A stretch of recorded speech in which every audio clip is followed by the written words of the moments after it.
Հենց այս պահին ինչ որ արվում է Գյումրիում ընդդիմադիր տեխնացուների նկատմամբ, դա եւս պայմանավորված է իր վարկանիշով ստեղծված վտանգներով, ինքը հասկանում է իր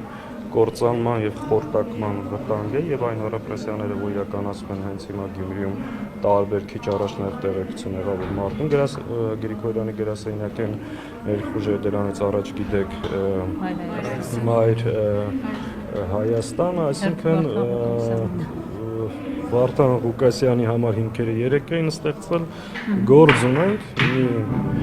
խելագարի հետ, իսկ իրավապահ մարմինները ընդհանրապես բութ գործիք են սրա ապօրինի հրահանգները կատարելու եւ իշխանության վերարտադրությունը ապահովելու համար դատախազը հիմա որ խոսում է ինքը վաղուց պետական շահերի պաշտպանը չի, ինքը Նիկոլի ապօրինի հրահանգները կատարող պաշտոնյա Աննա Վարդապետյանը